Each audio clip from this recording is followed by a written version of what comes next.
Hello everyone, আশা করি তোমরা সবাই খুব ভালো আছো। চলো আজকে তোমাদেরকে আমি আমার মামা বাড়িটা ঘুরিয়ে নিয়ে আসি। প্রত্যেক 21 দিন পর পর আমি আমার মামা বাড়িতে যাই। মামার বাড়িতে যেরকম সেবা পাই, হ্যাঁ, এত সুন্দর যত্ন পাই, সেটাই তোমাদের কাছে আমি আজকে দেখাবো। তো তোমরা নিশ্চয়ই বুঝে গেছো রতন মামার বাড়ি যাচ্ছি। তো ওখানে আমার শরীরের স্ট্যাটাস আপডেটটা তোমাদেরকে আজকে দিচ্ছি, বহুদিন হয়ে গেল দেওয়া হয় না। তো আজকে ভাবলাম তোমাদেরকে আমার লেটেস্ট আপডেটটা দেই। তো যাচ্ছি টাটা মেডিকেল সেন্টার, ওটা আমার মামাবাড়ি নাম দিয়েছি এই কারণে যে ওখানে গেলে কত সেবা করে সিস্টাররা, আমাকে কত যত্ন করে। এসে গেছি প্রায় মামাবাড়ির কাছে। ওখানে যাওয়ার সাথে সাথে বিছানা স্যানিটাইজ করে দেয়, শুয়ে পড়ি, গায়ে কম্বল টেনে দেয়, আহা কি আরাম।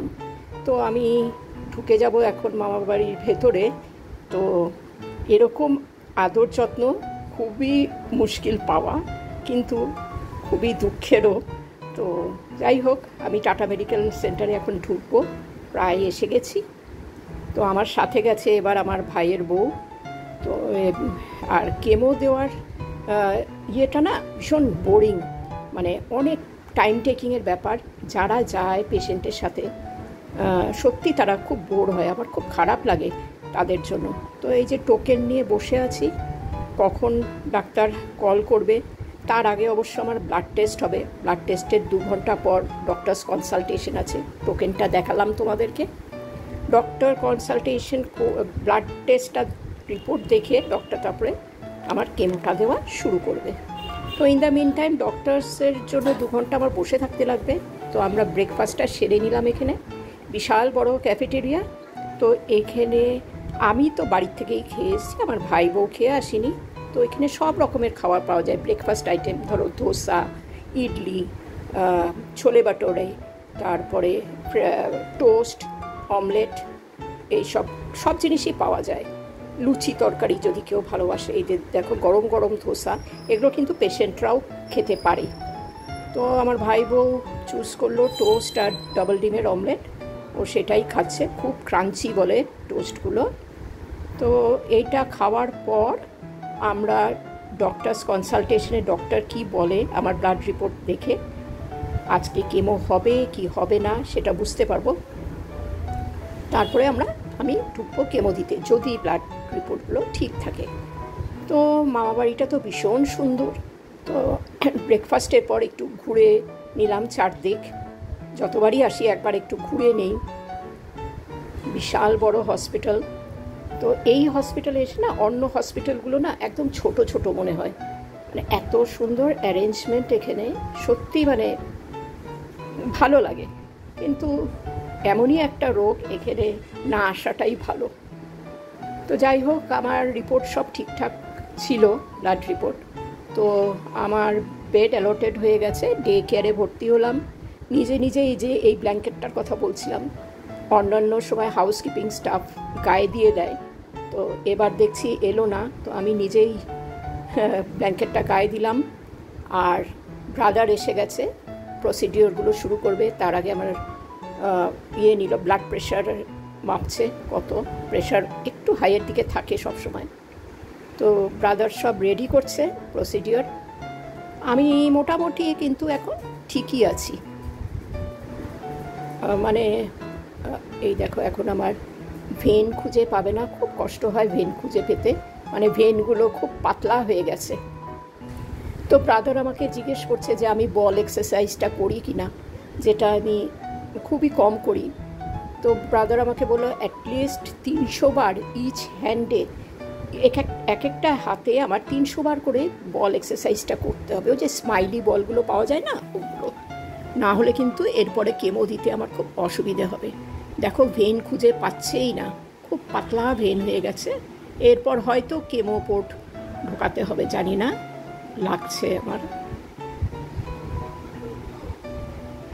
তো ব্রাদার সাজেস্ট করলো যেন আমি ডেইলি বল এক্সারসাইজটা করি।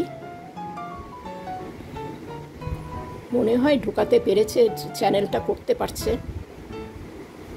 তো হ্যাঁ, ইজ সাকসেসফুল, চ্যানেলটা করা হয়ে গেছে। এখন শুরু হবে আমার পুরো যুদ্ধের যে ওষুধগুলো সেইগুলো দেওয়া চলবে। তবে আসল যে ওষুধ, আসল যে কেমোর মেডিসিন, সেটা আমার স্টপ হয়ে গেছে। এখন মাত্র 1.5 ঘন্টা লাগে আমার এই কেমো দিতে, বেশি সময় লাগে না। তো প্রথমে না ওরা অ্যাভিল দেয়, অ্যাভিল দেওয়াতে একটু শরীরটা ঝিমঝিম করে, একটু শরীরটা মানে ঘুম ঘুম পায়, কিন্তু আমার ঘুম হয় না। প্রথম ইন্ট্রাভেনাস অ্যাভিল পুশ করে, সেটা বোধহয় করলো, ঘুম ঘুম পায়, কিন্তু আমি কিছু ঘুমাই না, সব দেখতে থাকি বড় বড় চোখ করে কি করছে না করছে। ভাই বউকে বলছি যে মাথা আমার ঝিমঝিম করছে, ভাই বউ বলছে যে ঘুমিয়ে পড়ো, কিন্তু ঘুম তো আমার হয় না। বেশিক্ষণ সময় লাগে না, 1.5 ঘন্টায় আমার কেমো শেষ হয়ে যাবে। এই পেন খুঁজে পেতেই আমার একটু কষ্ট হয় ওদের। আসার সাথে সাথেই আমাকে জিজ্ঞেস করে, কিন্তু ব্রাদারই হোক বা সিস্টারই হোক, যে আমি বল এক্সারসাইজ করেছি কিনা। দেখতে দেখতে 1.5 ঘন্টা শেষ হয়ে গেল, কেমো শেষ দেওয়া, আমি উঠে পড়েছি। ফিনকি দিয়ে রক্ত বেরোচ্ছিল, যখন চ্যানেলটা খুলেছে তারপরে ওরা এসে আবার ব্যান্ডেড ফ্রেশভাবে লাগিয়ে দিল, আর প্রেস করে রাখতে বললো 5 মিনিট। তো হয়ে গেছে, এখন আমি বাড়ি যাব। এই যে ব্যান্ডেড লাগিয়ে দিয়েছে, ব্লিডিংটা স্টপ হয়ে গেছে। আপাতত 21 দিনের মেডিসিন আমার শরীরের ভেতরে ঢুকলো, আবার 21 দিন পর আসবো এই মামাবাড়ি ঘুরতে। তো সব কিছু আমি গুছিয়ে নিচ্ছি। আমার ভাই বউ বলছে ব্যাগটা দাও আমাকে, আমি ক্যারি করি। তো আমি বললাম না, আমাকে আমার কাজ করতে দে, আমি এতটা ভেঙে পড়লেও তো চলবে না। তো এইটুকুনি ক্যারি করার স্ট্রেংথ আমার আছে। ব্যাগের মধ্যে কতগুলো মেডিকেল ফাইলস আছে, আমার খাওয়ার আছে যেটা আমি লাঞ্চে নিয়ে আসি বাড়ির থেকে, জল আছে, এই তো, আর কিছু নেই। তো এখন শেষ, আবার 21 দিন পর দেখা হবে, দ্যাট মিন্স 28শে অগস্ট আবার আসবো।